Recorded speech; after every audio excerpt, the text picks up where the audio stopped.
What's going on, everybody? Hello out there, everybody in podcast land, our Play the Game family. We are so incredibly thankful for you guys to still be tuning in with us. We have been working very hard to bring you the best episodes, and this episode is brought to you guys by none other than G2 Paintball, a training program that will help you become a better paintball athlete.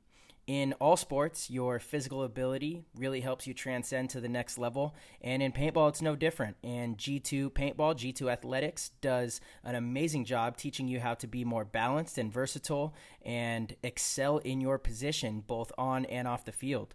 So you guys can head over to g2paintball.com and check them out and start making progress to become a better paintball athlete today. We implement a lot of this stuff on Dynasty. I personally use a lot of the training programs that they have. They have come out to the BKI summer camps, and they just do a really great job. So we enjoy them. We hope you will too. With that said, this episode of the podcast is with none other than Archie Montemayor, Kid Arch, one of the Top Gun winners, Golden Barrel winner, former MVP. The accolades really do speak for themselves with Archie. He's been playing the game for a long time. He's won just about everything there is to win, from World Cups to Huntington Beach events to the MVP titles, Finals MVP.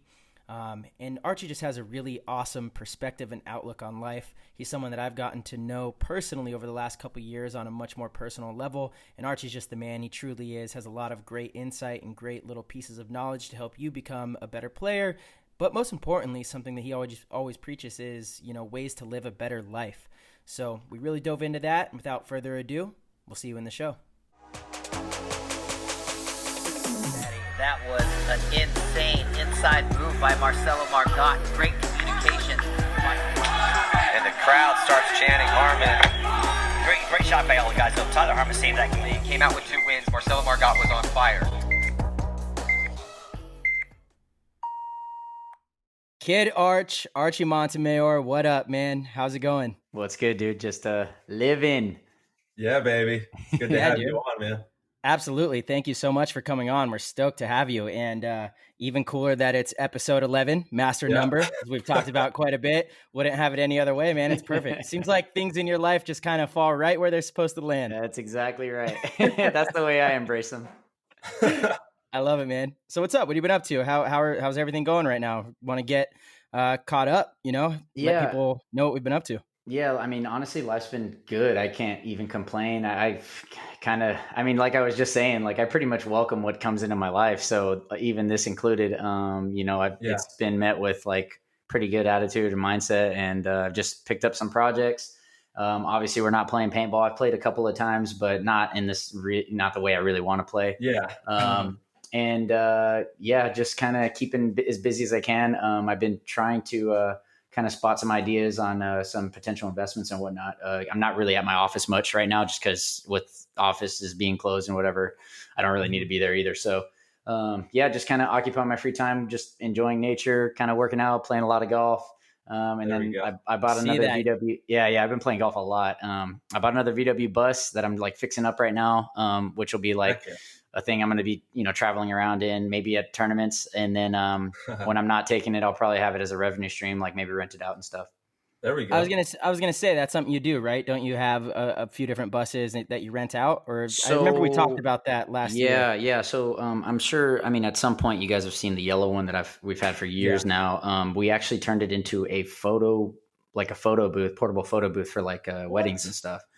Oh, so that's awesome. It's actually a really good idea. Apparently, that's been a deal for a long time. There's a couple like national franchises that do the same thing. Wow. But anyways, because of that, like I can't just take it whenever the hell I want anymore. So that's kind of whenever this whole quarantine happened, I happened to be my mom and my dad, we went out to this little small town outside of Austin to go grocery shopping. Cause like, I'm sure it's the same way for you guys when it first started, just getting groceries is a pain in the ass. We took a trip in the original, the yellow bus. And we drove out to this little town called Wimberley, where you can just walk in and it's as if nothing ever happened. And right across the street is another bus parked for sale. Oh, wow. And I was like, oh man, I'm about to have a lot of free time on my hand. And so then I called the guy the next day, I went and test drove it, and then I bought it the day after that. So I've probably put like, 40 or 50 hours of like my own manual labor into it, gutting it all out. Did some painting on the inside. I put wood floors, built out cabinets, put a bed in it and everything. So it's almost ready to pretty much just go anywhere. You're pretty handy then, huh? You get down. I think you guys are all handy too. I just, it's like anything you put your mind to. You could YouTube anything too. Yeah, exactly. Like it's not rocket science. You know what I mean? We're talking, Totally. screwing some boards together and whatnot. You know what I mean? It's not anything crazy. No, that's cool though. That sounds awesome. I'm pumped. I'm definitely excited for like the maiden voyage in that one for sure. That one's it's 10 years newer than the other one. It goes a little faster, and it's just a little smoother ride. So it's got power steering, which is something that a lot of people don't realize. It's a pain in the ass to turn like in a small town without power steering. But for sure. anyways, I'm pumped about that. And then what do you do like when you're not playing paintball for business and that kind of stuff? Yeah, so basically I co-own some commercial property. Nice. Lease it out. Like it's a group of partners and myself. Cool. We just own some commercial space close to downtown, and essentially kind of like a landlord. And then I also work as a business manager for a family-owned accounting firm too. So we have our accounting firm rent space from our commercial business as well. So it's all kind of right there. And anyways, that's kind of where I'm at, whatever, when I'm not gone. Yeah, that keeps you busy for sure. Yeah, it does for sure. Yeah. And that's stuff that a lot of paintball players don't see. You're definitely one of the more I guess mysterious players on social media. You don't bring people into your personal life, right? So people don't understand that you do have a full-on career outside of the game and your own separate kind of life. And it is funny, a lot of professional players have similar stories. For sure. I mean, I like to think, actually I don't like to think. I am an introvert, you know what I mean? Like if you know me, then that's kind of a little bit different story, but I'm just like, I am pretty private about my personal life and kind of my day-to-day stuff. For the most part, that's just, who I am. Totally. But, that's like obviously, yeah. It's true. You're a little more advanced than Yosh. He finally got like maybe on Instagram. But so obviously, a handful of years back, I started realizing that the IG thing was, a good way to connect with people. And it would be good for me, for my team and stuff like that. And obviously like moving gear. So kind of did it. I mean, I do enjoy it, you know what I mean? But at the same time, like I keep it pretty strictly business on there, Oh, yours is awesome. You have an awesome IG. Anybody out there, go follow Kid Arch on his IG. Yeah, it's got an amazing IG. Yeah. So Arch, what other kind of side projects, personal things have you been pursuing during this time? We got the van going on. Anything else that the whole quarantine has inspired you to pursue? Well, it's not like super new, but I've been making offers on houses to try to flip. Unfortunately, I basically had offers on 2. I've been doing research on a bunch, but basically trying to just spot a good deal. It's not something I've done before, but it's obviously we're in real estate, so it's not like that far fetched. And I'm a pretty educated guy, so it's not beyond the realm of possibility to kind of hit a home run. Sure. I will say that it's learning experience for sure. Like first deal I got in an offer in, I missed the ball on it. I could have definitely had that house if I made my move a little quicker. Which is definitely like hindsight. I'm like, man, I missed a home run on that one for sure. But it's one of those things I'll learn the next time. And next time I spot one like that, I'm just need to jump on it. Yeah, it's timing, man. Real estate's crazy. I actually, for like 9 years, I'm in real estate in a regard as well. I do all the inspections for the loans. Okay. For like structural and that kind of stuff. Yeah. So do you work for the lenders then, or for like a buying agent? Okay. Yeah. All the seller, buyer, some home buyers. Just people, even if they're doing their own thing, we do all those structural inspections for them. Nice. Very cool. Yeah, it sucks when you have to crawl under houses, though. Yeah. I'm not envious of that part of that for sure. Termite Inspector. Yeah. So it's like in California. I just moved to Arizona, but out in California, it's the structural pest control board, and we look for like dry rot, termites, all that kind of stuff that's going to break down the house. Dang. Yeah. See, I never knew that about you, Ty. Yeah. So I've been doing that since I was about 20 years old, and that's how I've been able to, like we have to have something that keeps us able to go. So same kind of thing there. Yeah, I mean, Tyler, you were doing like the gnarliest work for so long, crawling under houses. Bro. The stories you would tell us, it's pretty nuts. I'm It's sure like you've seen some stuff. it's Yeah. like Oh, it's man. like it's so true to who Tyler is too as a person. He's just gonna get down and dirty, man. He doesn't care. Dude, It's zombie hilarious. rats. Have you guys ever seen a zombie rat? I don't They're want to, insane. man. It's pretty gnarly. Totally. Yeah. So Arch, how did you, on the show, we're having people on, and like the first thing we really like to dive into is how they got into the game. What made them start playing paintball?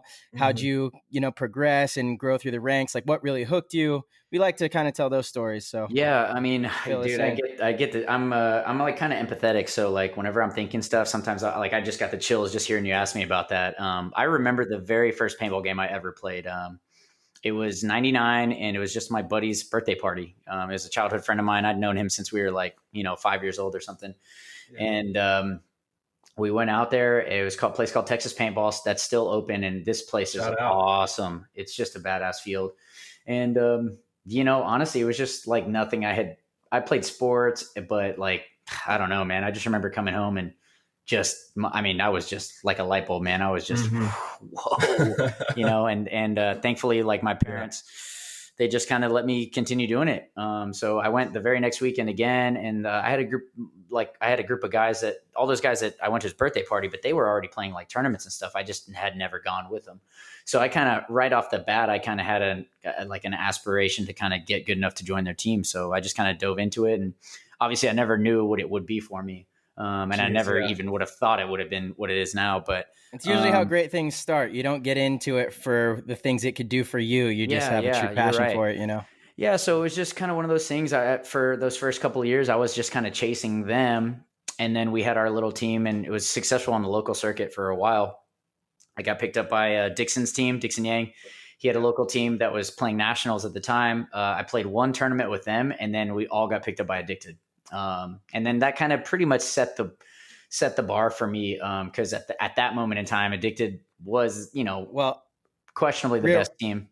Yeah. I was just going to say, I bet a lot of people have no idea who Addicted was, but back in the day, they were a really top level squad. Addicted was definitely a storied team, a storied franchise from Texas. One of the two major teams at that moment in time that were coming out of Texas, but they were both good. It was Texas Storm and Addicted. Both of them are really, really great teams. So I got kind of lucky. They had no idea who I was. They watched me play at one tournament before that Pomona event in 2003. And they were just like, wait, who is this kid? And I think I was 14 or 15 at the time. Kid Arch, baby. Yeah, right. They picked me up. And then oddly enough, we won the very first tournament I played with them in 10-man against Cap Factory, like Dave Baines' team. That's like one of my favorite teams of all time right there. Yeah, well. Cap Factory? Yeah, dude. Took them down, baby. There we go. Yeah, there's actually a pretty cool video. We played them. It was 10-man. So that back then you played like round robin, which I guess they still do in the like ICC and stuff like that. But we played them in the very last game. And if we beat them, we won the tournament. And I actually blew the snake side and bunkered the last 5 guys to win the tournament. Let's go. Yeah. Bunkered the last 5 guys. I blew the tape. Archie's telling stories again. I blew the tape. There's a video of it. They didn't have video. Mouse plays it for himself. He's like trying to get it in his head. You know what I mean? He knows though. Oh, by the way, a shout out. I'm wearing my Savages Eat for free. There we go. Hey, nice. Shout out to the Savages. Dude, kids today don't even fathom like bunkering 5 people. You know what I mean? Like the games were huge. I know when my first World Cup was like 2001, and it was insane. Like my mind was just exploding with it was crazy. Yeah, I mean, I agree with you, but at the same time, like teams sucked back then. I mean, I like to think I was good way back then, and I was comparative to everybody else, but we sucked. Like if we played our team now, oh my God, wouldn't come close. Night and day. I was even watching that old clip that I posted on my Instagram of Ironman in 2007, right? It was like that finals. And I watched that whole video and like, even then, 2007, not that long ago, right? Yeah. That team was the best for sure at the time. And I'm just looking at like the fundamentals and stuff like, man. Yeah, no way. It's everything's so much cleaner now. Yeah. I mean, and think about it now, like we're shooting 10.5 balls a second. Back then we were shooting 15. And now like and less you don't bunkers. miss. Yeah, less bunkers, more. I mean, you don't miss anything now. It's like it's kind of crazy how far the game's evolved. And I mean, I'm sure you guys hit shots. You know what I mean? I hit shots all the time. I'm like, damn, I can't believe I hit that shot. Like for sure. Tyler's the king of that.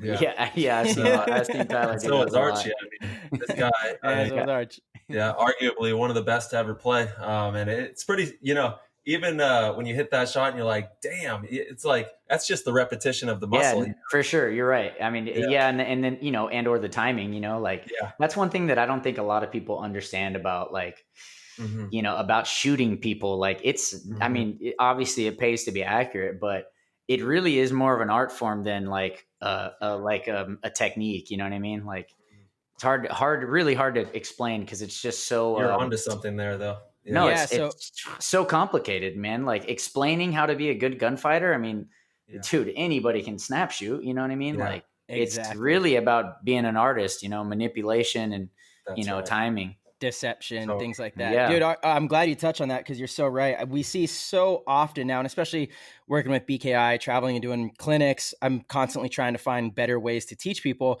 And we have kids that come through and they can snap shoot with the target and hit it 20 out of 20 times at a ridiculous speed.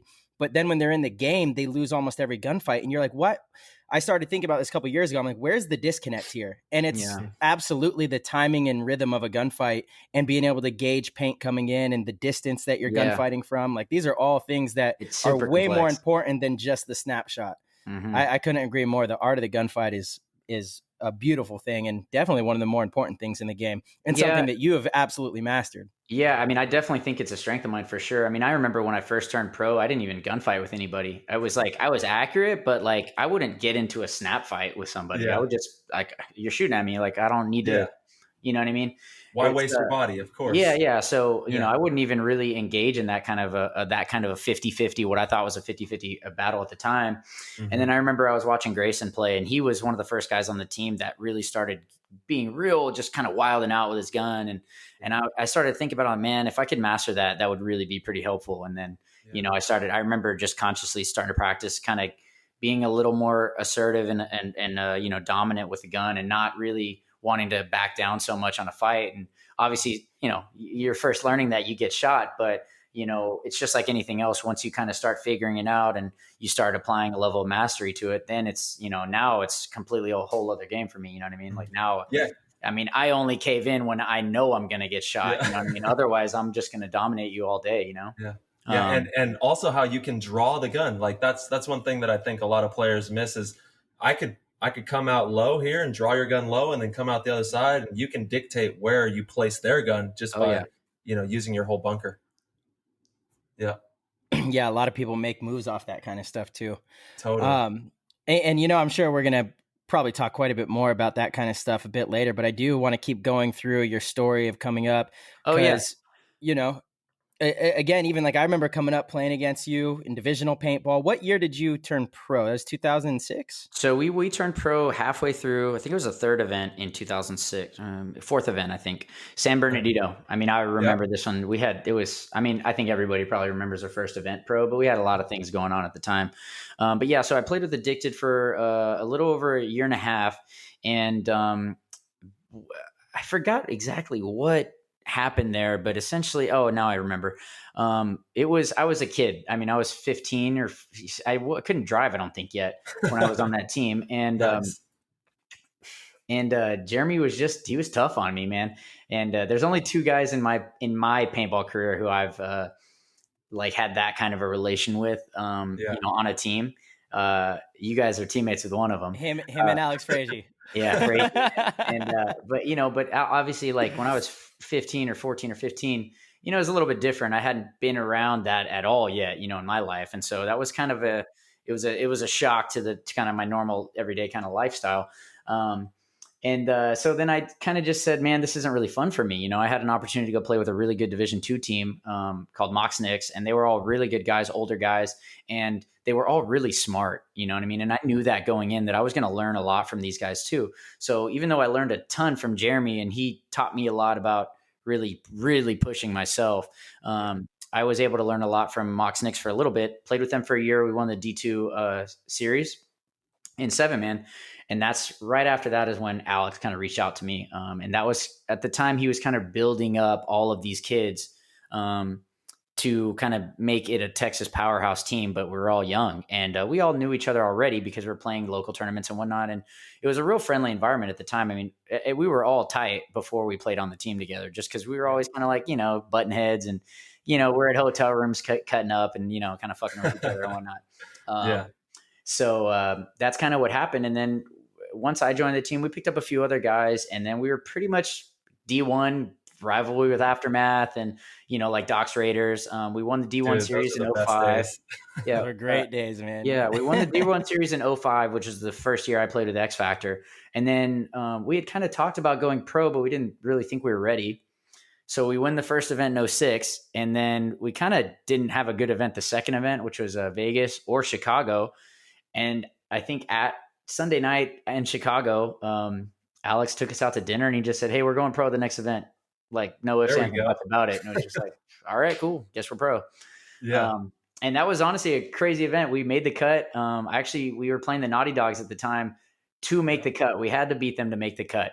And it's a tie game. They were huge. Yeah. And they were a good team back then. And I won a 2-on-1 in the last point to win and put us into Sunday.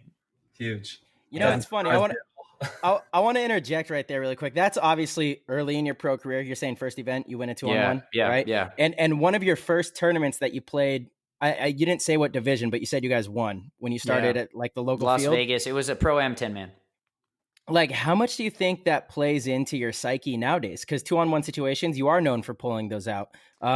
Winning events, the confidence. Like, I always wonder this, and I'm asking just because I know how I kind of feel about it. I think there really is a correlation to having early success, and your overall confidence. But what do you think about that? I definitely don't disagree with you. The problem with being like a pretty smart guy and a realist in general, which is kind of what I feel I am, is that you could look at other things too, and I don't look at it as like, I try not to make that a coincidence. I try to figure out why.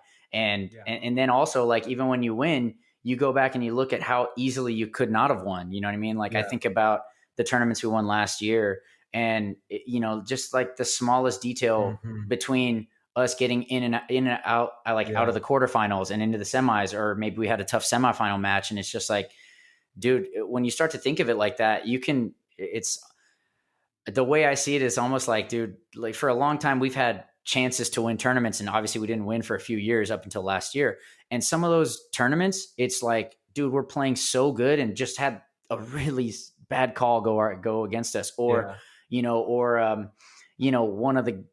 of our guys just didn't show up at all on Sunday and we still were in overtime and just didn't quite, you know what I mean? So it's like the difference between winning and losing is just so fine. And I almost, to an extent there, for a long time, I had a lot of winning success and had a really strong record in finals. And then from like 2013 World Cup up until last year, I went like 1-6 for finals, right? I won, and that was before last year. I won the Millennium World Cup with the Tauntauns, but like we were in 2 back-to-back finals with X Factor right when NXL started. I was in like 3 or 4 finals in Europe, and granted, it's in Europe, and I'm playing with a European team going up against Heat or Impact or whatever. So it's not quite the same thing.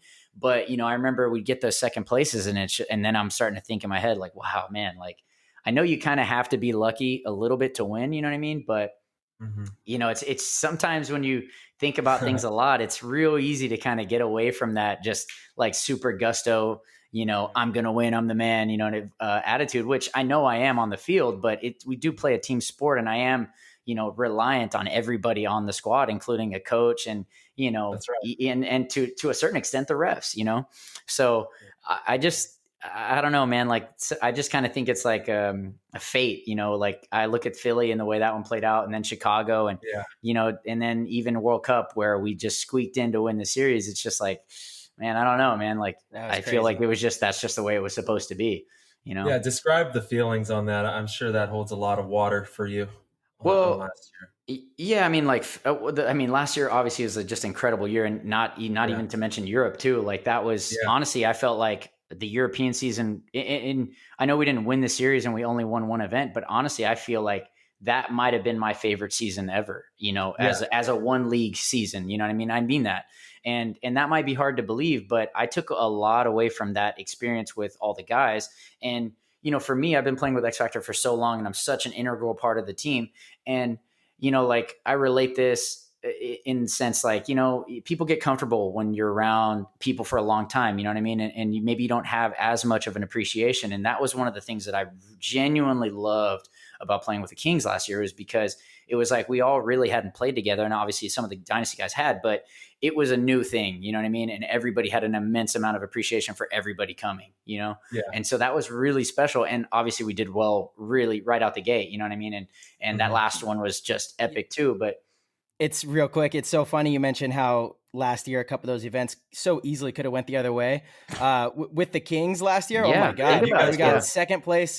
Like, we easily could have won those events. Yeah, and certainly Paris. I mean, the second event, like, that was we had that match, Yeah, totally. But yeah, like, that's the fine line. Details. Yeah. And, as with X Factor, obviously, like, when we won Philly, the way in which it happened, it's like we're kicking the shit out of the Russians, right?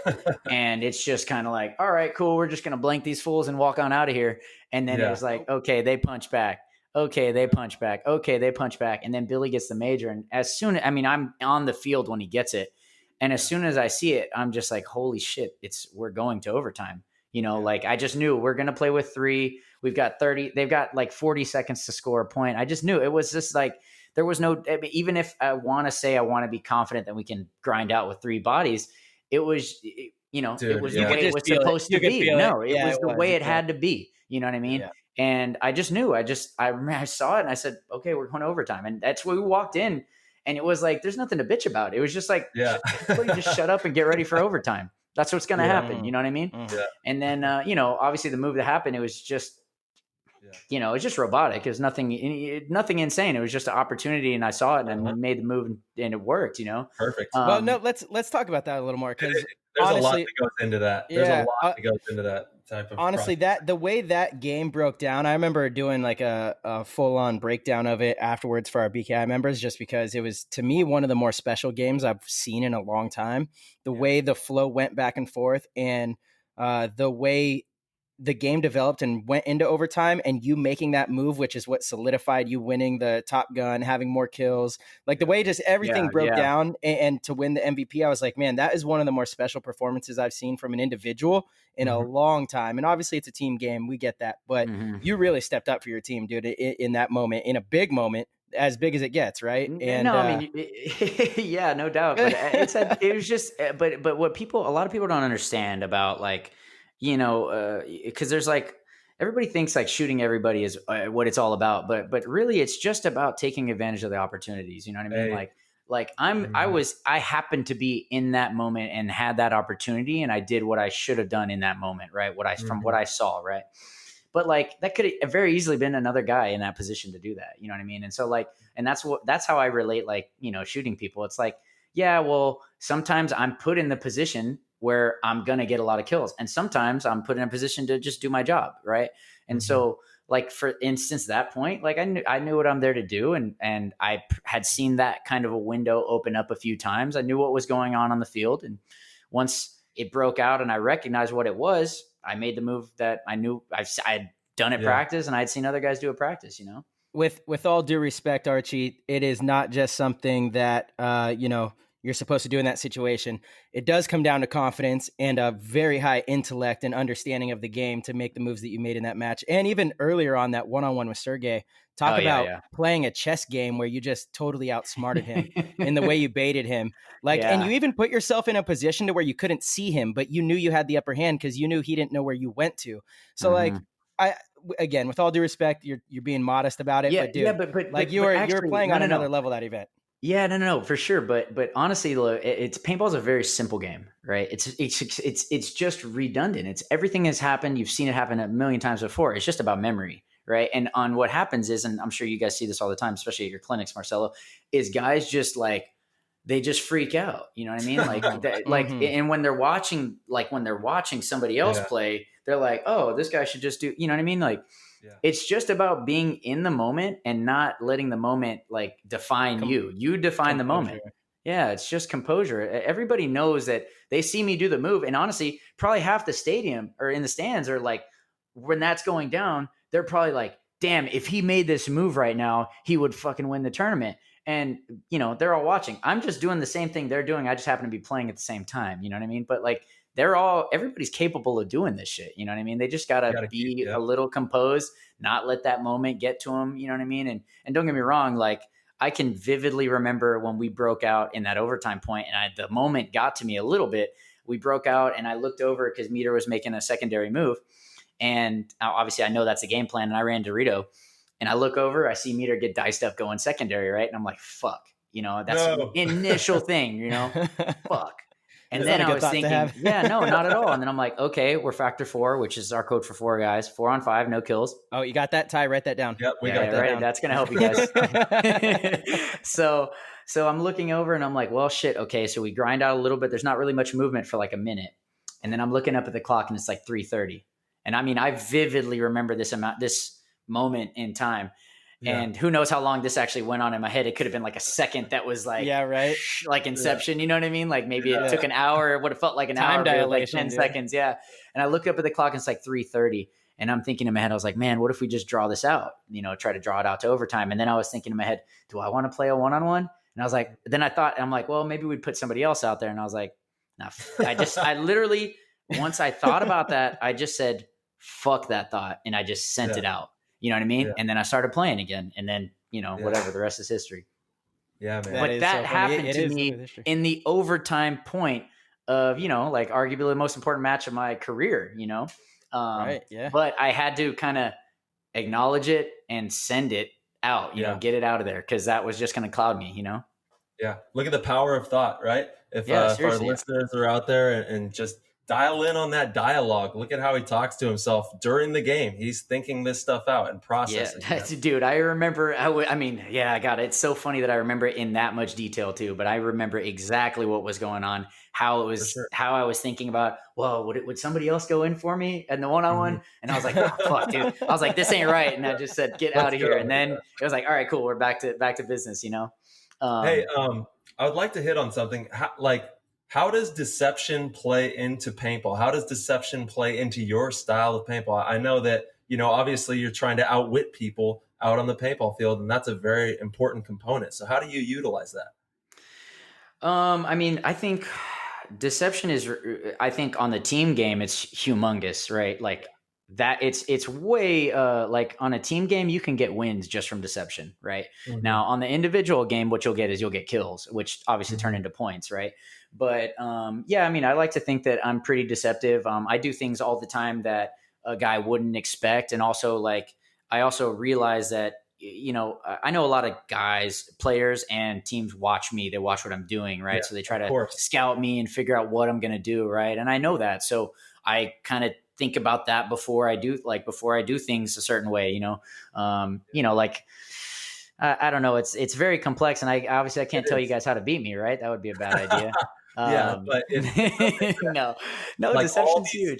All the top level pro teams are using it, And, absolutely. I think in the team game, it's absolutely huge. You can get away with a lot. Actually in Vegas this year, Todd, he decepted us big time. We thought they were going to do one type of game plan, and they completely didn't give us at all what we thought. And because of that, we fell right into what they were doing.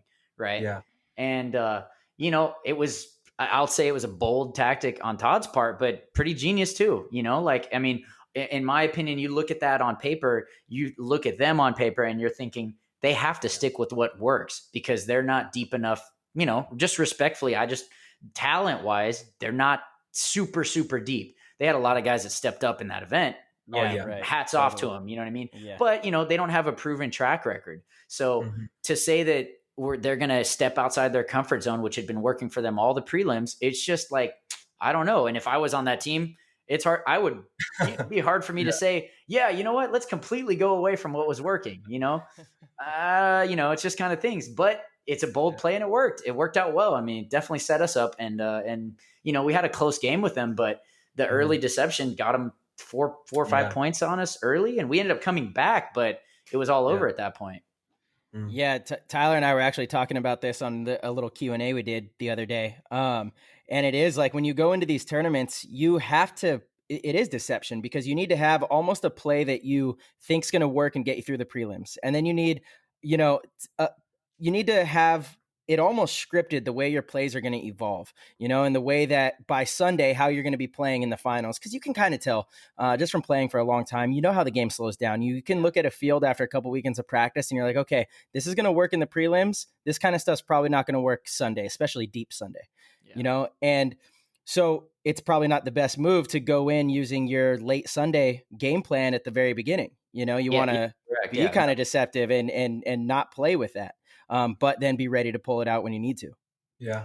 Yeah. I mean, that's the field always evolves throughout the tournament. And, obviously still sometimes you think certain guys are going to go with a hot hand or do, go with their comfort zone, cause it's tough to play like a complete game, fast, slow, like kind of in between, like being that it's tricky, man. It's tough to do. And there's not a whole lot of teams that do it with a ton of success, and certainly for like any period of time, you know what I mean? Yeah, they might be a flash in the pan or they might do it for a couple events, but like to be a long-term team that can control the game fast, slow, kind of intermediate, like that's the hardest thing to do. And certainly the way paintball breaks down is just constantly every field just keeps, there's more points are being played. It's constantly evolving, and then it's like on that field in particular, everybody was going snake and it was so powerful on the first few days. And then on Sunday, it was like, just nobody really went until, and then the guys that did, they just got diced up, So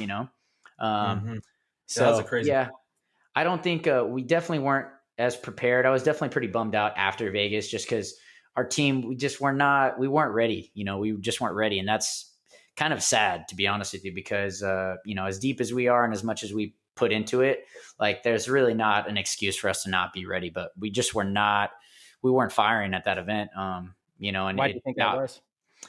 I think it's pretty easy to say that, we were just kind of fucking riding high on last year.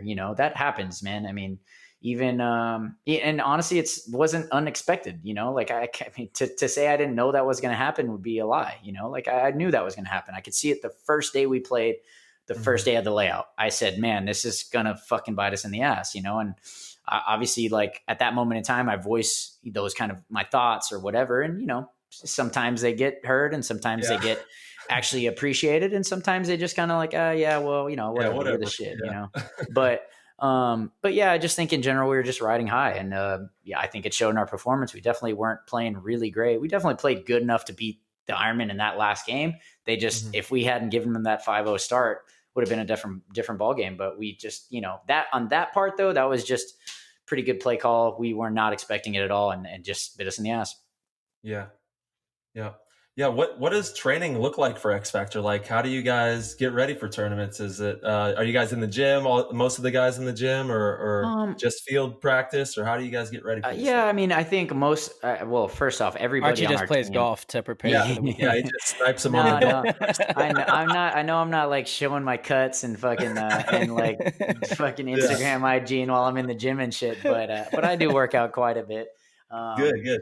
But you got a couple Pilates classes, few yoga classes. Dude, I'll tell you what though, the best exercise for paintball is exercising your mind. Like there's no doubt about it. As long as you're able-bodied to go out there and compete, which I am, and I have, honestly, I think I have some of the best stamina in the league, to be honest with you. And I do train for that, but I spend a lot of time, for me personally, is really just trying to stay sharp up here and like really you just kind of have a clear mind, so like lately what I've been doing past couple of years, I've been taking camping trips before tournaments, and like obviously some of the guys on the team, they hit the gym. Like Jesse hits the gym pretty hard. Meter stays in great shape, you know what I mean? Oh, yeah. But like as far as like team stuff, we just have those 2 weekends, but we know how it is. Like we have 2 weekends to learn the layout, so we know it's just like grind, and then hopefully we were efficient enough, in my opinion, to figure it out quicker than other teams, because that's when you're talking about a limited amount of, when it's about a limited amount of time, like we can be out there all day long, but like if we're out there for 12 hours, it's hard to argue that the last 3 hours are going to be super productive. It's really about being efficient with the time. And that's what I think, when you spend as much time thinking about the game as I do, like that's a detail that a lot of people don't understand that. Like, we should be out there for 20 hours, we should be out there every second we can. Well, not really. No, we should be as efficient as possible with the time we have, that it's productive. You know what I mean? Yeah. And that's something that, like, before Vegas, we just weren't really efficient. We didn't get very much out of our practices for the time we had there, and it's everything. I mean, yeah. So, but yeah, I mean, we do the same thing as everybody else. We just, we're trying to learn the field. We're trying to, obviously Ryan and I have a lot of collective thought that goes into kind of planning things out and what we're going to do and discuss as a team. And, what our thoughts are, and we have these conversations, are to try to be ahead of the curve as far as that efficiency goes. Like, all right, look, if Ryan and I can game plan for an hour and a half or whatever during the week before that first weekend, we can already kind of have a game plan, if you will, of how that practice should go and where we need to be throughout it. Right now, it doesn't always go to plan, but the more we plan out, the better we can realign, if you will, and kind of get things going towards something, versus just being out there and just kind of fucking around all day long and wasting a lot of time. Yeah, what a legend Ryan is. How did you guys meet? How did you meet Ryan? Dude, he played on the team.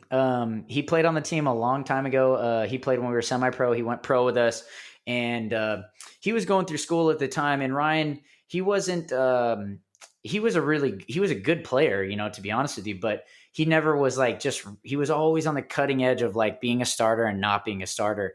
And, real life, just once he's getting close to graduating, it was just kind of one of those things. And he stopped playing for a couple of years, but we stayed really close. And I went and played with Dynasty before you guys were there, obviously. And, Ryan and I were still really good friends. I came back to X Factor, and about a year after that first season back, everything was kind of just thrown onto me. I was the on-field captain, but I was also calling all the shots and doing the plays and whatever.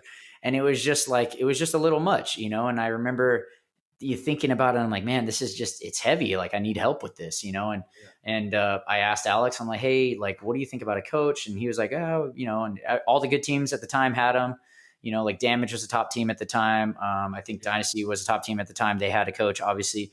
And it was just kind of one of those things, like the top 3-4 teams had dedicated coaches. So it wasn't that hard of a sell for me to get the idea on that. And then I just randomly saw Ryan. We were hanging out, and I was like, it just kind of hit me. I was like, dude, you should come coach us. Yeah. And he was pretty hesitant. And honestly, we both, Ryan's a really smart guy. And honestly, I realize how smart he is, the more and more time I spend with him, and at which point now I've spent a lot of time with him, but he blows me away a lot. I mean, he really does. He's a really, really smart guy. He's just a really good thinker. And we call him the psychiatrist of the team, the team doctor, because he's just kind of, that's important. It kind of is. Absolutely. And, but anyway, so he came in, and there were some growing pains, you know what I mean? There were matches we lost because maybe he made the wrong call or whatever. But, you have to give him the faith and the trust to make those calls, and more importantly, learn from them. And that first year was learning, and I was learning with him, you know what I mean? Like, and even still now, Ryan's the coach, but we are very much invested in it together, but back then, I mean, I remember Ryan and I would talk about every match, every event, and we talk about it, and that was kind of weird. It was a learning process, and obviously that being a part of that obviously helped me to become a better player too, just having that perspective too. But yeah, no, he's done an incredible job. And honestly, I feel bad that we haven't won more for him, because he's done so much great as far as with the playbook. Like, it's just insane. We've just hadn't gotten it done for so long, but it really had nothing to do with him. And it's easy to say, oh, they need to, it's funny actually, like at the end of 2018, on the internet board, Ryan talks about this all the time, but there was some guy that went up there and who was going through our stats, and he went through all statistical data for all the teams for like the past few seasons. And in his statistics, he said that we should have been the number one team, but we hadn't won any events. Right. So we were like, I guess essentially we were like the most consistent team through that period of time. Right. And who we had lost to, right. Like we had always lost to Impact, who had won everything, right? But Impact would lose games to lower tier teams. So based on like the strength of your draw, he was giving teams certain amount of points. And so us and Impact were like neck and neck at the very top, but we hadn't won anything. And so he was like, I really think these guys need to fire their coach. And so that was before last year. And so it's just like for him, he was like, man, fuck this guy. And then we go out and win it all last year. So it was like kind of a redemption for him. But that is funny. it was kind of just funny how it all played out, and even he was, it doesn't, just getting that little thought in his head early on. I remember he was like, fuck, man, like, fuck, am I the problem? It's like, dude, come on. That's just, you can't listen to the internet warriors, dude. Yeah, of course. That's how they get their superpowers on there. They're powerful, man. They, small groups can make a big presence on there. You got to be very mindful of not letting it break in. Yeah, no, I agree. I mean, I had my own thoughts whenever I was on that, like, not second place streak, if you will, for not winning. I was thinking in my head, because like I think it's pretty well known. Like I'm pretty, like I'm a lover, man. Like I believe in like the energy of heart and everything like that. And and being mindful.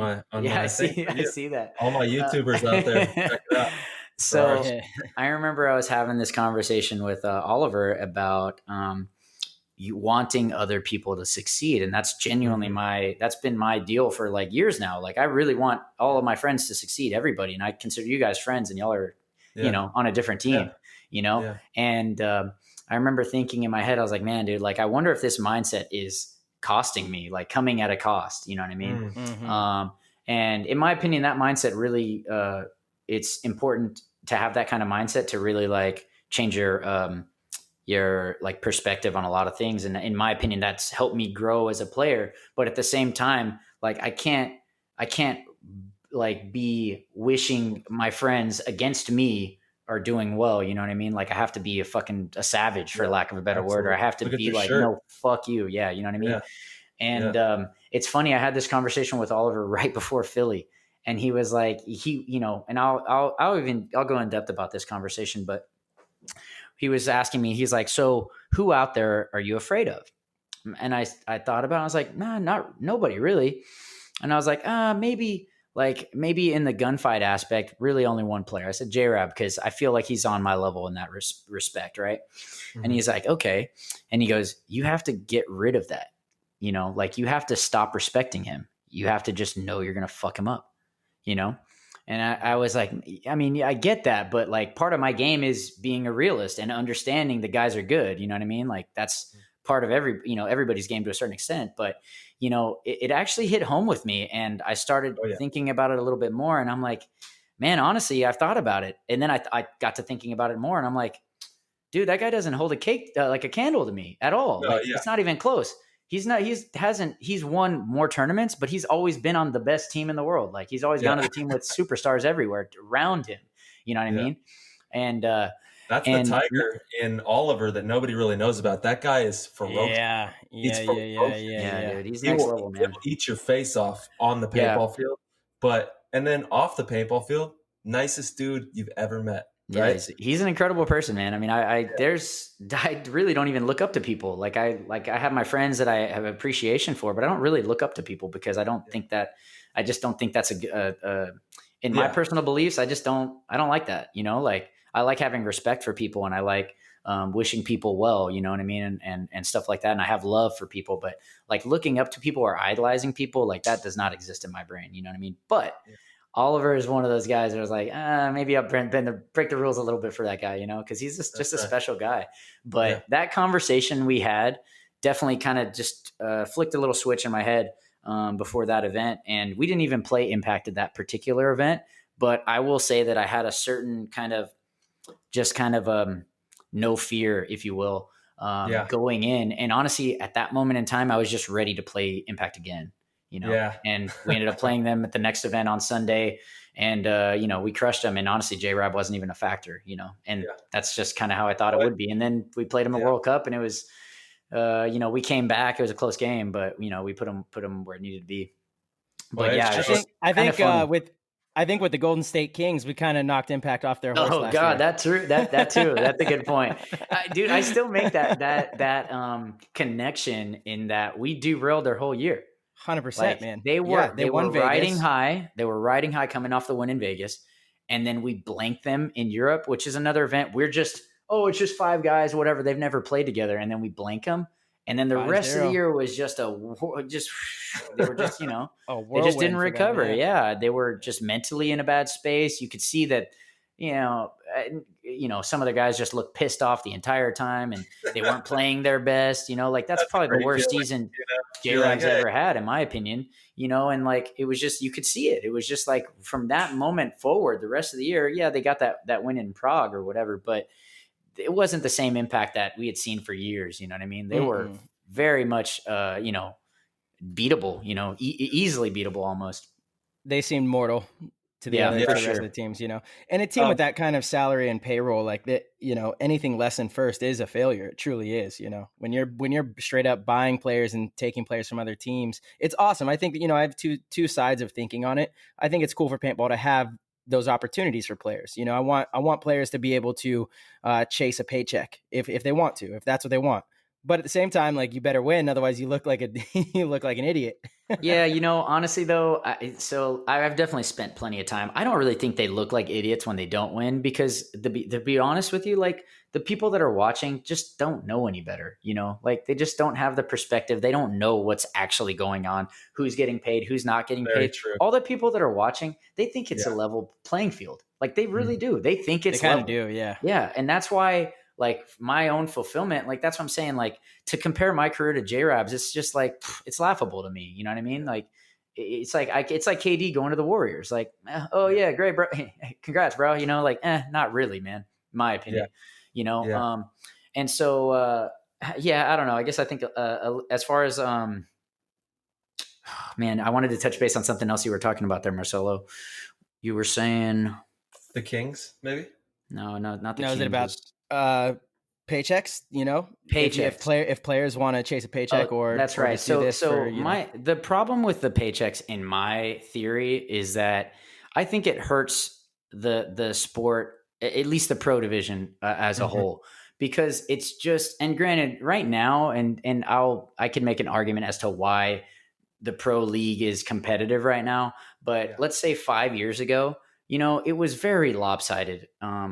And it's just because, as soon as you're an up and coming team and you have one guy that's a stud, they just get swooped. You know what I mean? And that's right. It just sucks. And so then whereas, like, let's just say hypothetically, J-Rab has been in Florida for his entire life, and he's maybe he's not the best example, but, like, let's say Nick Laval, right? Let's say he says, no, sorry, Impact, I'm not going to go over there. And he helps Revo or 187 become, like, a legitimate contender, right? He gets to play. He helps those guys achieve more and become better players himself, right? Instead of just, oh, sorry, I'm gonna go to a better team now, right? Which I have a lot of respect for Nick, but that's like my example right now. It's like he hurt his region over there by leaving, you know what I mean? And in my opinion, it's just not great for the game to have that. Like, if it's not gonna be fair or even, you know what I mean? And there's other teams that you can make that argument with, like Elevation, like they got, and I'm not necessarily sure like all their guys were local, but the point is that for a guy to just get swooped up just because he's good, and it essentially just kills that area. You know what I mean? Like, it does. Yeah. It is tough. There's pros and cons to both of it. There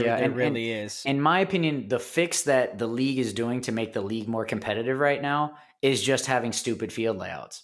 Like, you literally, you're 100% right. You have to just run to the 50, and it's just like anybody can do that. Like, there's very little skill involved with doing that. There's so many big bunkers. It's just like, hey, guess what? If we just, if I'm a shitty team and we're going up against a good team, all you got to do is run and take the real estate and just trade out with people. And hey, you know what? You got a good chance to score some points. That's right. And unfortunately, I think it dumbs down the game quite a bit. Like, I don't, I still love the competition, and I obviously love paintball. I love how complex it is. But, like, I don't know, man, just the layouts in general over the last couple of years, just you look at them and just like, man, this is just like clown shoes. Like, are we just a bunch of Muppets here? That's my thought. I really believe that. And I get why it's a thing, though. It's because it makes the crappier teams, they have a better chance on those kind of fields, Yeah.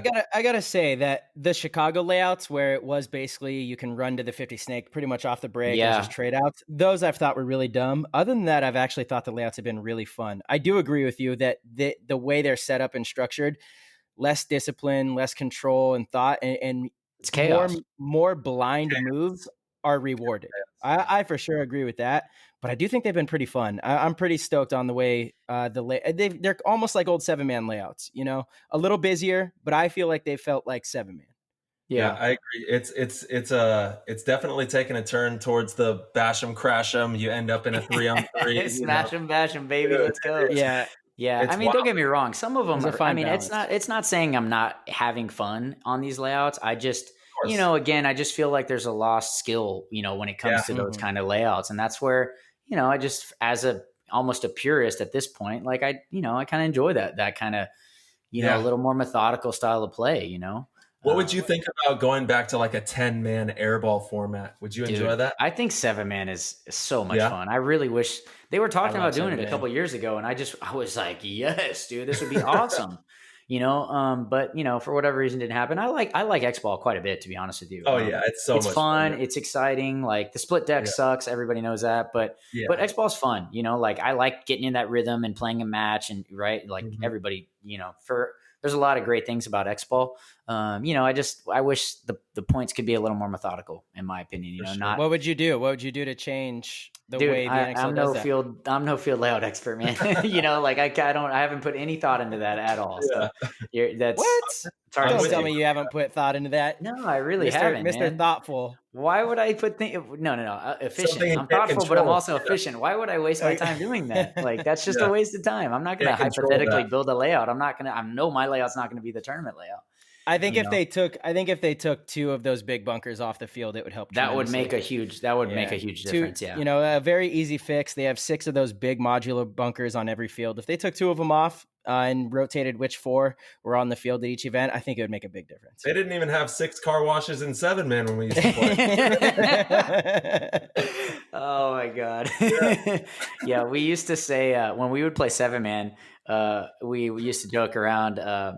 We'd say car wash and our wash. So if they're in our car wash, you can't even say that on the X-Ball field Our now. 'Cause wash. there's so many of them. Which But one? which one? Yeah, jeez. But It's been pretty good. That probably just removing a couple big bunkers would make a pretty big difference. Oh yeah, It'd be an immediate way to make a difference, But like you said, they feel that that's not as exciting, and it does. You're right. It Correct. evens the playing field. I know, like when we played Level Up in Vegas, it's their first event. They gave a lot of teams a pretty good showing, but it was because they were reckless, and they would run and get in your face and trade out, and then it comes down to a 2-on-2 or something like that, and look, like they're going to score some points, and sure enough, they did win some of those, Yeah, and also I think one of the things is I forget what the first event. It might have been Philly actually, because Philly was a pretty crazy field too. It was super aggressive, even up onto Sunday, to be honest. Oh with you. yeah, and it was one of those things where people, I mean, I get why people like that, you know what I mean? Because they're not, it's like for me, like what I just say is like I'm no Muppet, like that's just not what I want to do, but. They see 2 guys running at each other, fucking each other up. Like, oh man, that's fucking badass. Yeah, I guess. Cool. Let me go do it again. For sure. Yeah. Make sure you pay Go Sports though, right? Fucking jeez. Yeah. But anyways, yeah, I don't know. I like that methodical style, man. I wish 7-man was a thing. And honestly, I've been playing all the 10-man events now. I play the ICPLs with Infamous, and we've been playing ICC, but we're not going to play it this year. How come? Yeah. Probably, honestly, it just costs too much. Maybe you come play with Dynasty. I think we're putting in a team, and you're alumni. I would have, but I know I felt bad. I already signed up with Infamous for the year. I know. Come on, bro. I know. And honestly, we have a good team. It's a fun team too. And Ryan and Billy play there, so it's just it makes it easy. But otherwise, no. I mean, I thought about that, but I'm playing with Billy and Ryan already. Yeah, that's like fuck. I'm kind of leaving them. Not leaving them out, but that's you having fun out there. You did come over and play for Dynasty. Was that 2011? It was. I think it was tail end of 2008 and 2009. Jesus. So it was it was a year and a half. But yeah, I mean, it was a while ago now. I'm not sure. Besides the core guys, I don't think anybody else is still on the team from that What particular did that roster. do for your paintball career? How was that experience? Playing with Dynasty. I mean, it was honestly everything I thought it would be, and probably a little bit more, to be honest. I was able to just kind of learn a lot. I was just paying attention. You know what I mean? Like I was making my mental notes the entire time, and even though at that point in time I felt I was a high level player at that point in time, but I really didn't turn into the player I am now until after I had left. And really, it was basically because of Alex. To be honest, he was just really, really hard on me. But he was hard on me on the stuff that I wasn't I was ignoring in my game, right? And so for that, I'm just super eternally grateful. And I can't give him all the credit because obviously I put in the time and the work and been conscious about it. And for all I know, I might have, if I was on X Factor, I might have become conscious about those things, without Alex. But he did get the gears going for me, so I do. He's Master Yoda for sure. Alex Frazier is for Marcelo and myself, we're always bouncing off of each other and really digging deep. No, for sure. I mean, I was there for such a short period of time, and I learned so much. Like, I will say that like everybody has their paintball story, and I'm really proud of mine. I really am, and I love what we've had on X Factor, and I love that. I literally have played with some of these guys for 20 years. Like I love that. But I will say, like, I'm definitely envious of other guys' careers at the same time. Like being able to play with Oliver, man, that's like would be a dream come true for me, right? And just even being around that kind of energy for a little bit longer a time, But He's the best, happy to say I was there. I'm happy to say I learned a lot, and I'm happy to say that I was able to bring a lot from that, to my current, my next team. Totally. Oliver wasn't on the team when you played with Dynasty, though, right? No, he was. I guess he was still on Iron Man, or he came back. He came back. He came back after once I left. Yeah, once I was gone. Yeah, and then they went on a tear too, which was it's like bittersweet. You know what I mean? Yeah, because they lost I guess a Rockstar sponsorship, which is a pretty big cash deal, I believe, for the team at the time. And so once that happened, they just said, "Hey, we can't fly people in," and it was, it is what it is. And then they got like Oliver, and then I guess some of the, I think Dalton and Mouse, and it just went on a tear. I think that was when you joined too, Tyler, right? Yeah, actually a couple years after that. Okay, yeah. 13, well, they went on a tear early. Oh, Kyle, they picked up Kyle and Short. That's what it was. That's right. They cut like that was all 2013. Yeah, with Kyle, because that was when Kyle, Short, and myself came on, was in 13, and then we won. Yeah. Okay, so then it was just Dalton and Mouse. I mean, I remember it was Galveston. It was Dalton and Mouse. Yeah. Yeah. But what is it like playing for X Factor, man? I'm sure so many people want to know that. You got a lot of fans out there that support the X, and what's it like, man? I don't know how to answer that question. What's it like? I don't know. I mean, we have a lot of fun. I'll say that. I genuinely believe we are one of the funnest teams in paintball. I've always kind of equated you guys to like almost like the Texas version of Dynasty. Actually, that's kind of, dude. I really kind of agree with you, to be honest. And there's a lot of like strong correlations between the two. Actually, I was there's other similarities that you might not know. Like us and Dynasty are the only two teams to win HB and World Cup. Whoa! Wow! Yeah, only two teams have done it. That's funny. Kind of insane. Well, I was watching our movie last night, and that was, so Dan's been working. I don't know if you guys saw the original version of it. Best Kids in Texas filmed. Have you? Neither of you guys have seen it? Yeah. No, but I do want to see it. Where can people see that? You should have seen it already. Well, it's not available right now, but it will be here pretty soon. And I can't like give away anything, but in a couple months we'll be able to like promote it again, right? But right now it's been taken down. But it was out for a couple years, and it was badass. It was basically followed our team from almost inception until the 2017 season. That's right.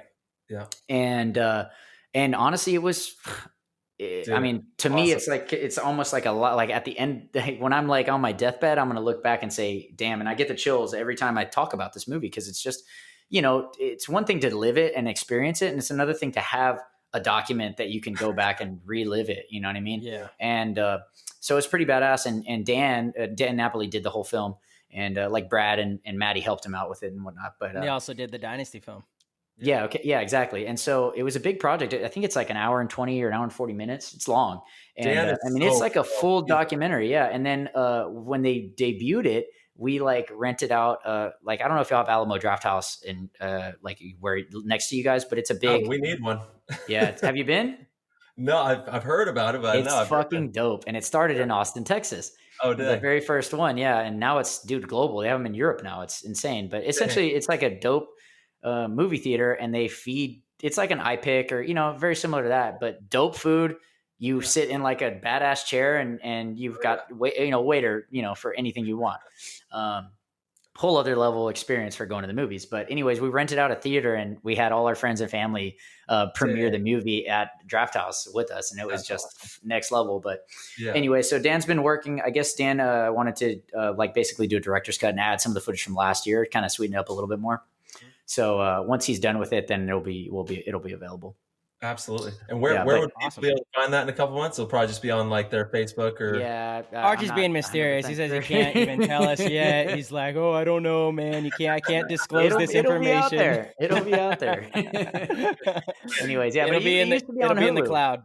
Yeah, it'll be in there somewhere. Yeah, I'm not honestly though. I don't know how it's going to be distributed yet. So, but yeah, he's just whatever, not nailing out the final details on it, and then awesome. It'll be cool to see the kind of the response to that too. But that's amazing. Anyways, no, X Factor, we're a cool team. I mean, we're fun, no doubt about it. We're always cracking up and shit. I think it's very similar to what you guys got going on over there. Good energy, No, we're usually having a good time. Mm-hmm.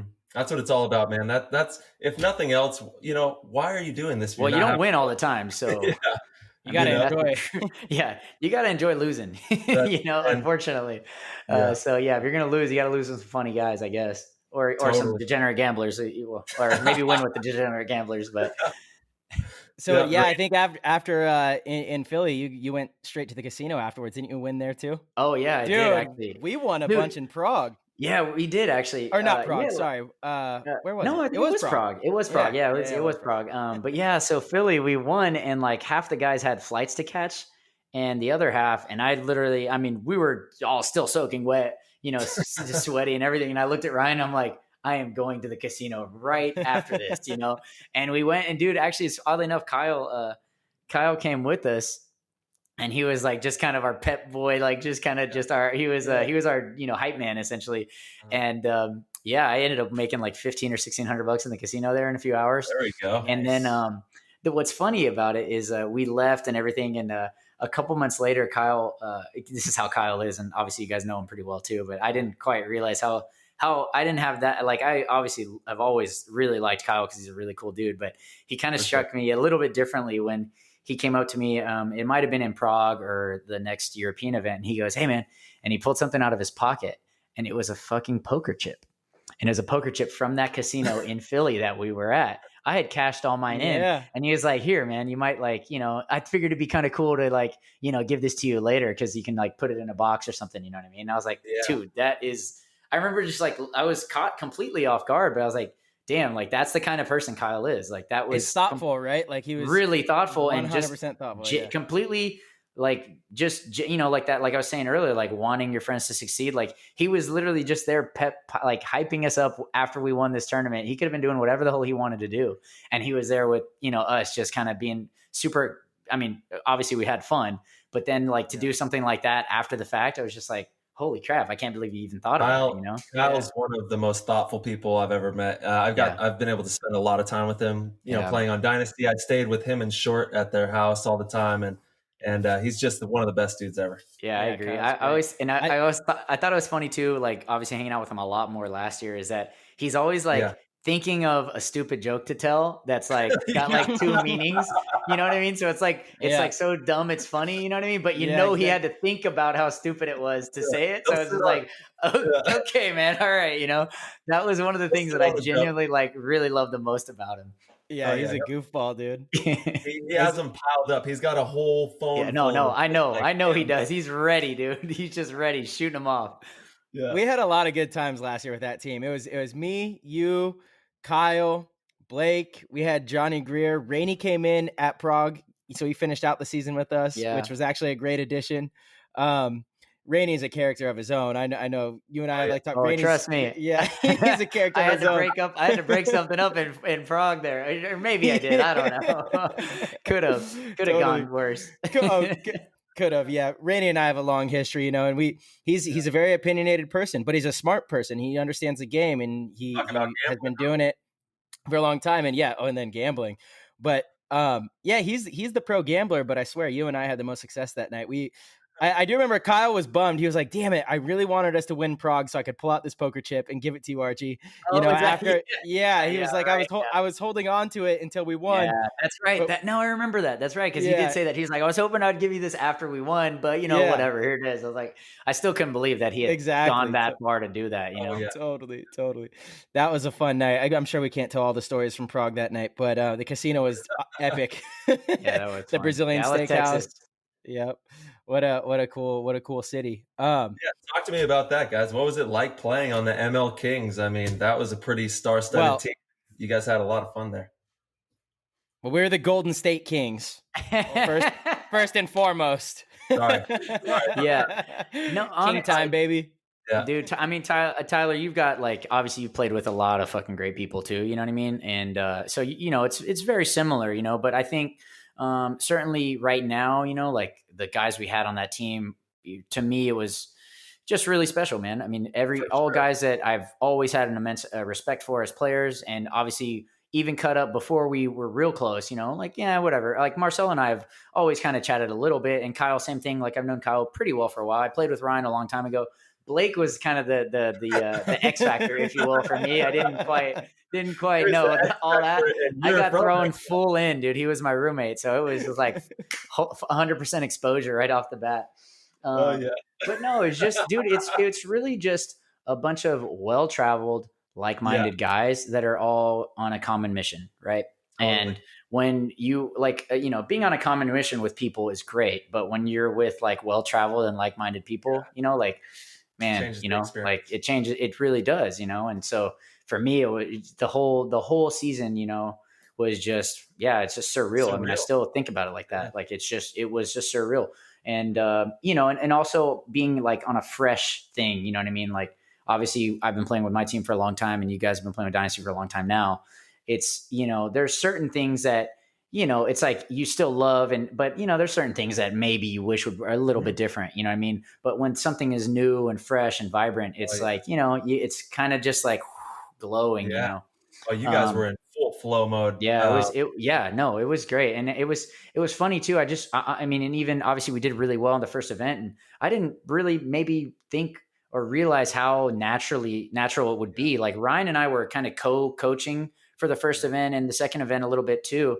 And it was just kind of weird. It was almost like we'd been doing it for so long. It was like Ryan and I were really flowing off each other. We were coordinating really, really well for guys that really haven't played much together in our careers, Yeah. But yeah, it worked out. It was just badass. It was awesome.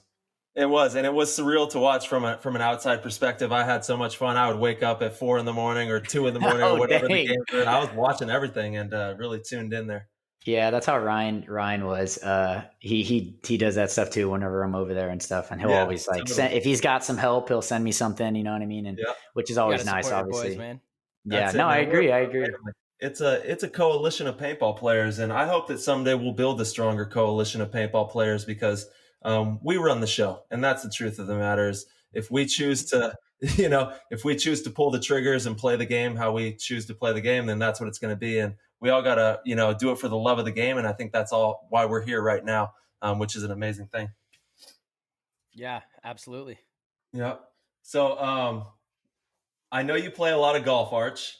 How's the golf been going? Do you think that this is one of my questions. Does the golf help with your paintball, you think?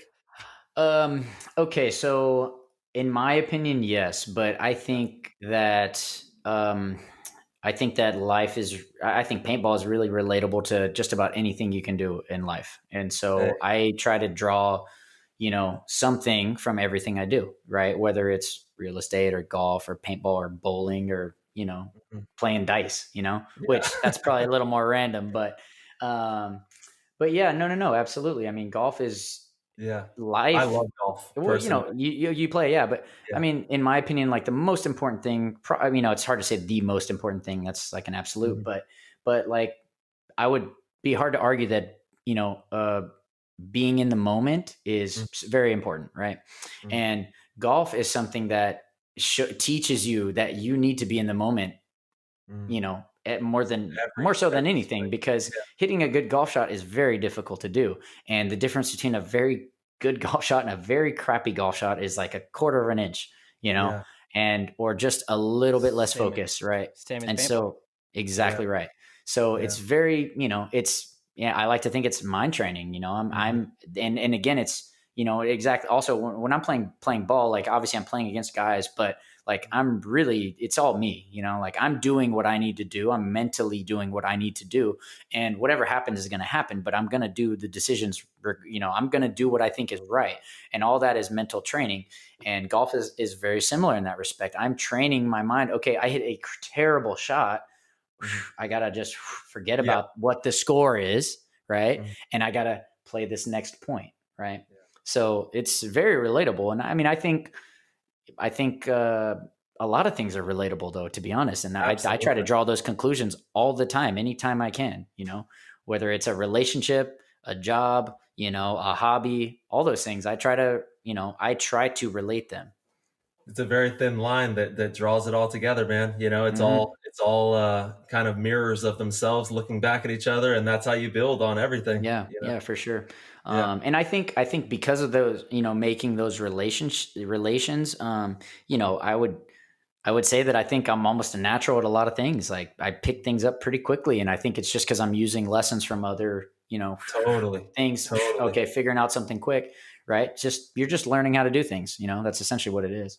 It's all applicable. It's just like the fine line between it all, and you pick up the critical thinking, problem solving. Like you're going to learn that in just about anything you do. And so if you can actually get better at those things, they're going to apply to everything else you do. So.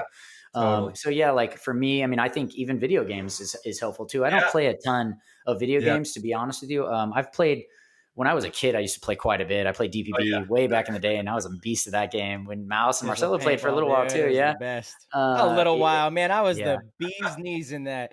Okay, so Marcelo's memory is not as good as mine, obviously. But like video games, all those things are, they're relatable, they're helpful, and I think they help me.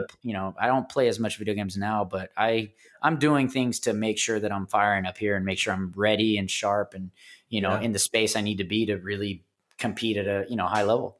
Do you have like I know you said, actually I like that you said you've been going camping lately before events. It's funny, I started implementing the float tank before events. Oh man. And dude, truly one of the more amazing things that I've started to do, and I felt, especially in Vegas, it really made a difference. I came in super relaxed, my body felt so good, but my mind felt good, and it's such a mental game.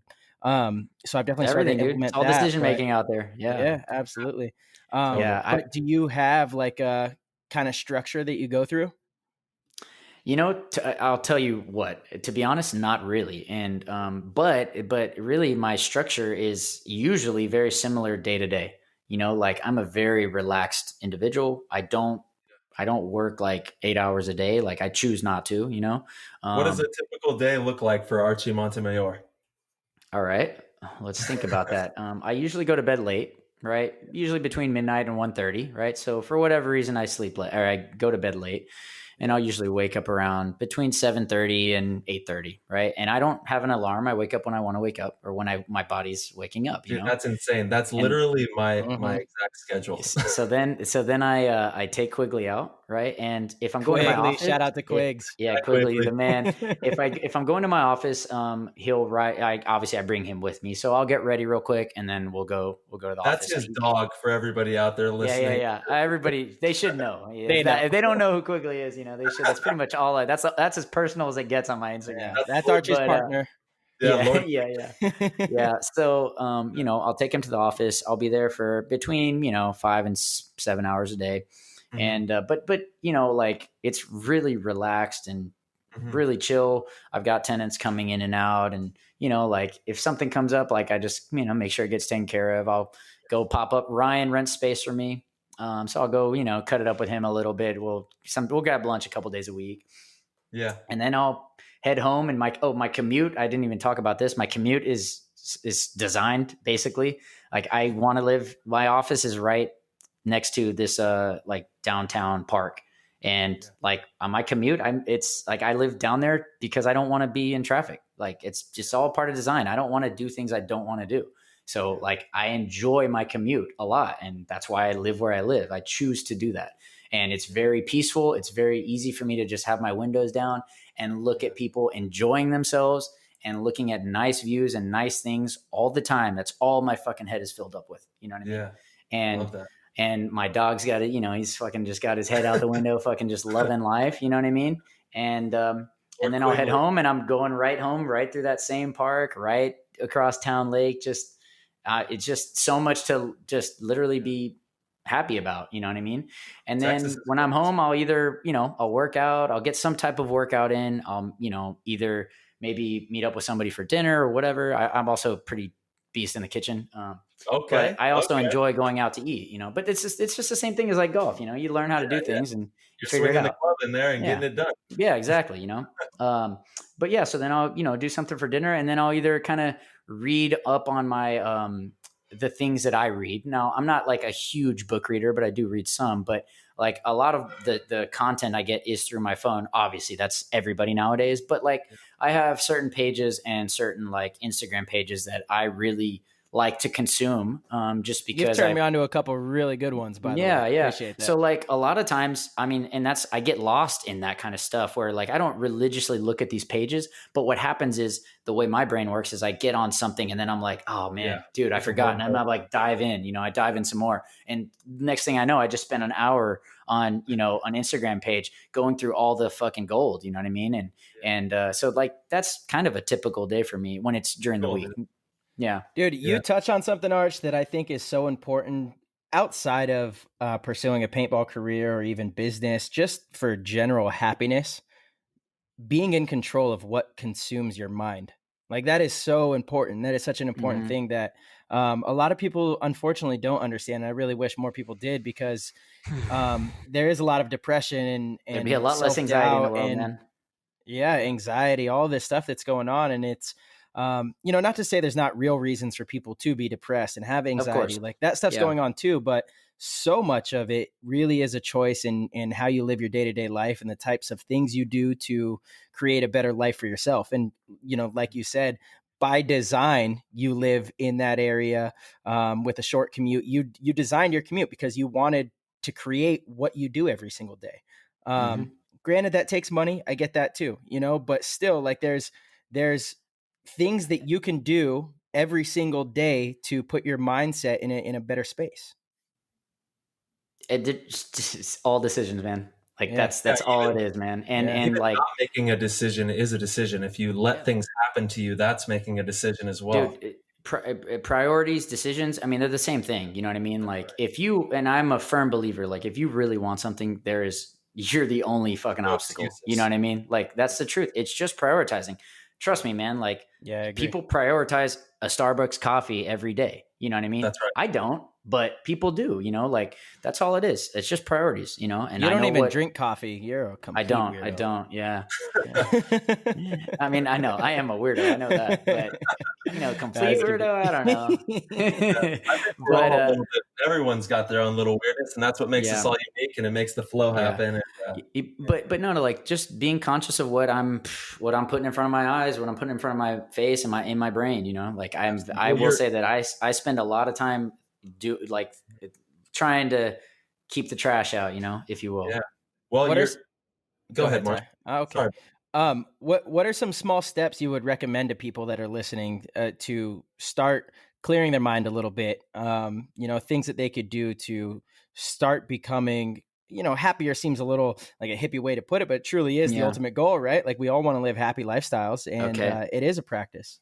I actually thought about this morning. Actually, I saw something that a friend of mine posted, and I thought about it, and I just was like, come on, you're better than this. That's what I was thinking in my head, but it's somebody that I know pretty well, and they deal with a little bit of anxiety, but a lot of things, what people like to do, or what I see a lot of people do, is they don't actually confront their problems. They put like a Band-Aid over it. Right. And it's like, in my opinion, if you want to start like feeling a lot less stressed, it's actually like, if something's a problem, fix it. Spend the time to fix it. It's something as simple as that. Like if something's bothering you, instead of just, that's what happens now. Just like instant gratification is like the thing in the last, couple of decades. Instant gratification, instead of just like taking care of shit like that needs to be taken care of. Oh, well, you know what? I'm just going to ignore that and do it. But all that is just like it's just like a pond that's just like starting to flood. And it's just going to start kind of bleeding out into everything. And you don't even realize what's causing you a problem once, and then it's like, oh man, it's just all the clutter that you haven't dealt with. Like, deal with shit. You know what I mean? Like when dude, I live a happy life, but dude, shit gets me down. But like when that happens, like I deal with it in the ways that I know how to deal with things, and I take my time. I think about things clearly. I don't overreact. You know what I mean? I try to get other person's perspective, right? I think about, like if somebody makes me mad, I think about where they're coming from, right? But it's just thinking about, solving a problem, fixing like, okay, let's just address this so that it doesn't just overflow into everything because I'm just kind of throwing it in the corner, right? Like it's the elephant in the room. You know what I mean? You're taking the will and the will that you have to create and you're using it. And look at the simple verbiage on the words, even the word react and create, right? They're almost spelled similar with the same letters, but it's that choice that you're making to create, right? And take hold of your reality and create it and make it happen. Yeah.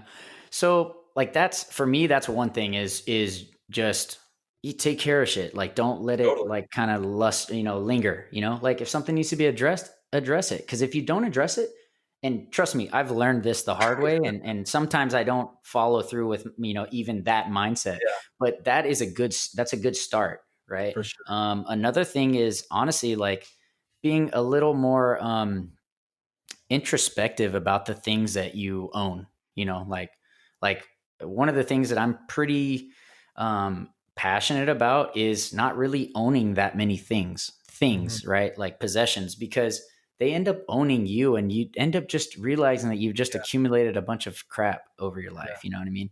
And like, even now, like there's things that I own that I cherish a lot, but I'm still like, man, do I really want to hold on to that tournament winning jersey? Or, hey, you know what, that's a good gift to my parents, like it'll stay at their house all, for whatever eternity. But, like I just, in general, I try the things that I use on a daily basis are things that are going to make my life what I feel, my perspective, what I think are going to make me happy are never usually like clothes or like material items or anything like that.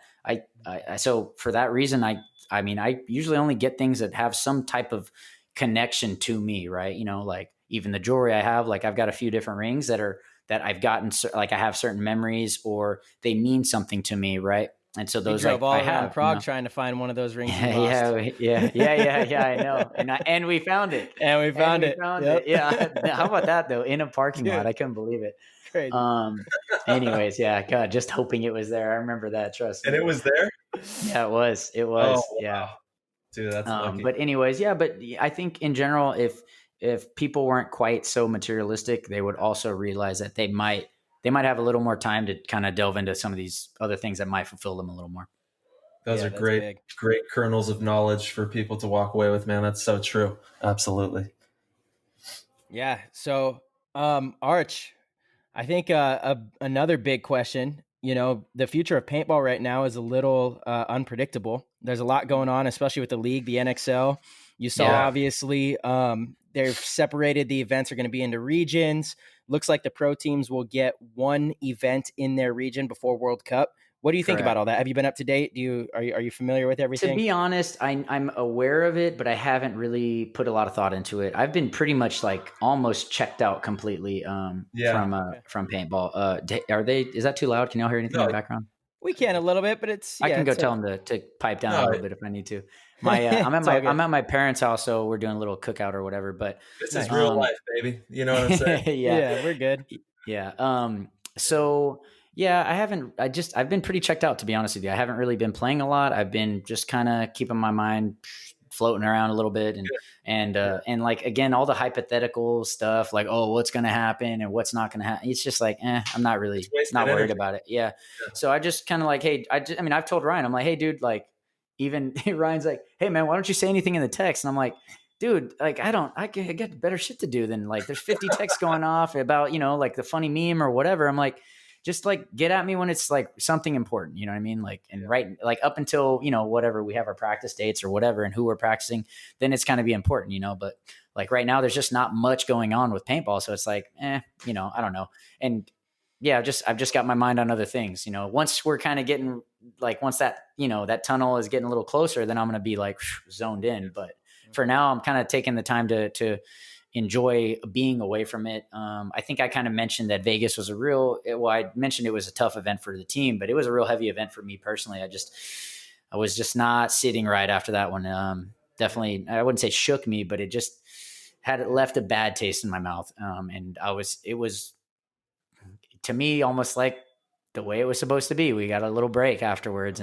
And for a while there, I was like, oh man, just kind of like, I would think about it and I'm like, fuck, I don't even want to doing exactly what I was saying not to do. I was just kind of, fuck, man, I'll deal with that in a little bit. And now that I've dealt with it, right, it's been a little longer than I would have liked, but now that I've dealt with it, I feel a lot better and I'm ready for the next event whenever it is. But, obviously it's a little ways out, but.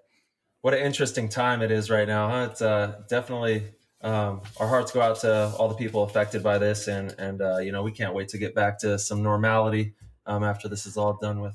Amen to that. Yeah, that's a good way to say it, man. If you've been affected, man, my heart is with you, and I just genuinely cannot wait to get back to whatever normal life, if you will. Yeah. What's it like out? What's the culture like in Texas with paintball? I mean, I know it's booming out there. Yeah. So, I mean, for a long time, it was really, really big. And then once kind of recession happened, it went down a little bit. But Alex, I mean, honestly, Alex he's killing it. I mean, out the there, team man. got the whole deal really pumped about it again. He built obviously you guys have been down to our field, but he just built a next level facility. And it kind of just showed everybody just got really into it again. And then, Archie's mom's trying to break in and join the podcast. That was my sister. Oh, your sister? I think it's my nephew is trying to get in here actually. So she was letting him know, hey, no. Alex just built a badass field and it kind of just got the whole thing going. And then they started doing AXBL, which is a big regional feeder for the NXL. And now it's insane. They have I think they have 50, 60 teams at these tournaments. It's kind of like what Mike's got out there. You know what I mean? Yeah. So it really got really, really big. And then obviously AC is doing their thing in Dallas and Houston kind of. And they have a big fan base. They actually do a really good job of promoting their kind of their niche. You know what I mean? They really are pretty inclusive. Like X Factor, we could do a lot better job of connecting with people. You know what I mean? We're a little more business. We're all older too, and just kind of have shit going on and stuff. And, some of those guys work in paintball. So I'm not a lot of those guys make right? that. Well, like Greg and John has a store, you know what I mean? So it does, I'm not going to, that's not an excuse for us not to be better at connecting, but if it was my job to do this, it does make a little bit of a difference, but they do a really good job of connecting with their base.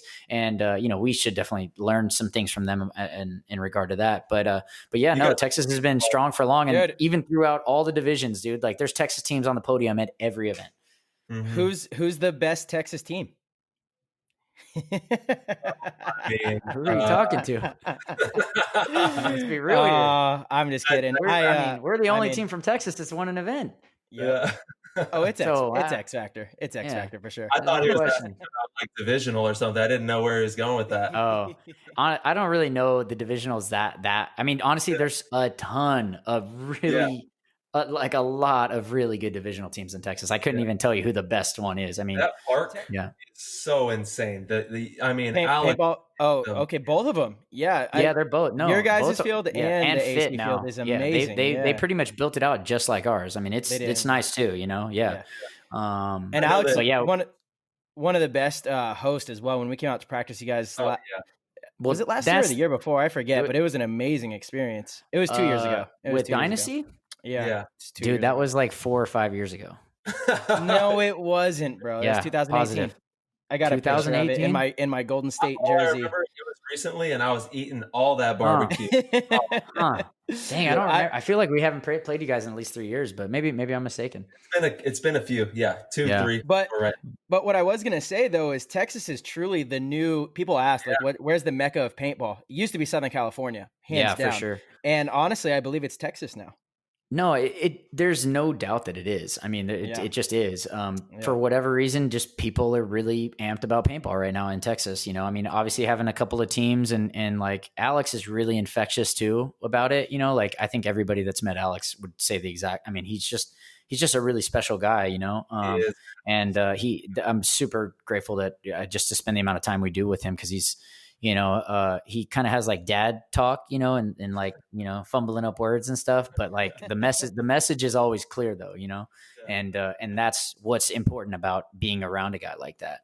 And just, in general, but yeah, so I don't know why it's slowed down in SoCal. I mean, I think also like entertainment in general is like, you think of like Southern California, like that's probably the mecca of all kinds of entertainment. And when you're talking about just, what's a kid going to be consumed with? Like, well, there's a long list of things in California to do versus, other parts of the world, maybe not as many things, Yeah, that's very so true. I'm sure that probably plays a role too. Yeah. It's a good point. Yeah. Shout out to Texas Paintball, man. You guys are killing it out there. Yeah, no, I'm not complaining, but yeah, we got a good thing right now in Texas for sure. And, yeah, thankfully we have guys that come down to practice us all the time. We're trying to get you guys down, more regular would be great. We were supposed to. We were lined up to practice before Dallas, man. We almost didn't have it, and then we were able to make it work. Yeah, right. Yeah, I think totally. I was talking to you about that, right? Yeah. You were. You guys made it happen. But hopefully before World Cup we can get that one going. Absolutely. Yeah, we would love to. Listen, Arch, we've done an hour and 40 minutes. I know your family's there. I'm sure you got to go and have a barbecue. What are you guys making? You got some ribs going, some barbecue chicken? I think What's we're happening? Doing fajitas. Normally I end up cooking, but I told him tonight I'm off duty since I had this thing going on. I'm hoping the food's already ready, to be honest with you. But yeah, I think we're doing fajitas tonight, probably some guacamole. I'm doing low carb right now, so I'm going to try to stay away from the chips and the tortillas, but we'll see. We'll see if I succeed tonight. So good. Nice, man. I got one last question just for any, up and coming players. What is your best advice you would give to, an up and coming player who wants to follow in your footsteps? Dude, I say this. I mean, it's always going to be this answer. Be a student of the game. Like, it's just, it's as simple as that. Like, if you've got a brains work a certain way, man, like they, when you give them, like when you study something, you just get better naturally, man. And there's even like, I read about this thing the other day. It's like, just by watching somebody doing something, you don't actually have to participate. Just by watching somebody do something, you get better, right? It's like, it just naturally, you know what I mean? Like, that's just the way our brains are wired. So like, just be a student of the game. I mean, that's how I got good. I mean, I would just put thought into what I was trying to get better at, and I got better. It really isn't rocket science, man. You get what you put into things. And like, obviously if you want to get good at something, you got to learn it, figure it out, It actually, it's metaphysical science. Your thoughts become things. Yeah. And what you 100%. put in, you get out. 100%. So yeah, I mean, I'm still a student. I mean, I don't maybe watch as much film as I used to, but like I'm as efficient as it gets maybe not as it gets, but I'm super efficient when it comes to you're involved. My time on the field and how I'm learning things through the game. You know what I mean? Like, I'm very efficient with it. But yeah, that all came from just taking my time and learning and applying and learning and trying and applying and learning and doing that a million times over. Love it. What's your just to add on to that, and then we'll let you go, because Tyler did bring up a good point there. But what's your process when you're watching film? What kind of things do you look for? Because you being one of the more cerebral players to ever play the game, it's kind of interesting for players, I'm sure, to see what you look for when you're watching. Honestly, so now when I watch film, it's more so not on the not as an like an egocentric thing. It's really more on the team base, right? So like now, and that's just the natural evolution. Like for me, I'm at least from, I mean, and I don't want to sound cocky, but like, I feel like at my point, the level I'm at with my game, it's not like I'm going to make a huge leap and bound on my playing ability on a snapshot that, like I'm getting to that plateau, but like on the team aspect, I still have a lot to understand about, I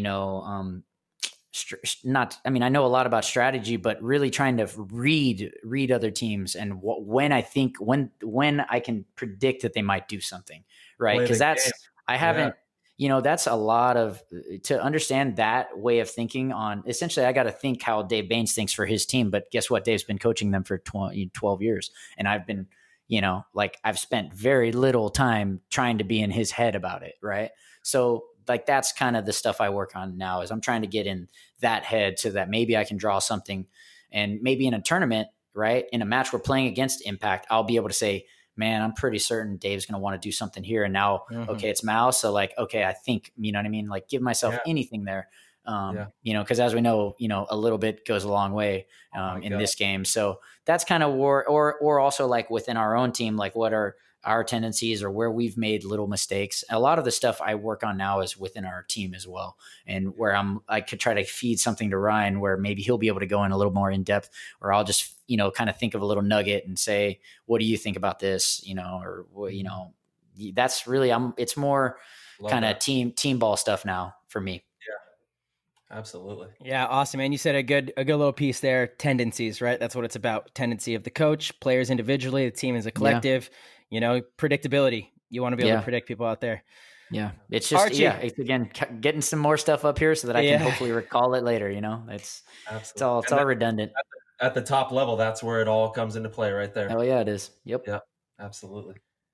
Well, dude, we're going to let you go, man. We really appreciate you coming on. Honestly, this is awesome. It's just always fun catching up with you, man. You got a lot of good insight for players. Where can people keep up with you? Instagram, anywhere people can, you want people to follow on any platforms? Yeah, it's just my Instagram, really. I guess Facebook too, but I think I'm always fluttering on that 5,000 because I don't have a fan page or whatever. Right. So yeah, Instagram is good. It's at @kid_arch. It's, if you're into, it's pretty much paintball only. So if you're into paintball and if you want to be in my mind a little bit, that's where I put it, so. Awesome, man. We appreciate it. Hey, thank you guys for having me on, dude. This is a really cool thing. I'm pumped for you guys. Obviously, like I listened to Pat's and Yosh's the other day back to back, and I was like, oh man, these are good, so dude, it's always. Yeah, Yoshi's. I mean, I knew it would be, I knew it would be, because I've spent time with him. So, but anyways, yeah, thanks again. I appreciate it, and I'm sure we'll be chatting at some point or another soon. Thank you, Archie. From the bottom of it, thank you so much. You're one of the most versatile and decorated players, and we love you, man. And thanks for coming on the show. Thank you, brother. Appreciate it. Peace. Absolutely.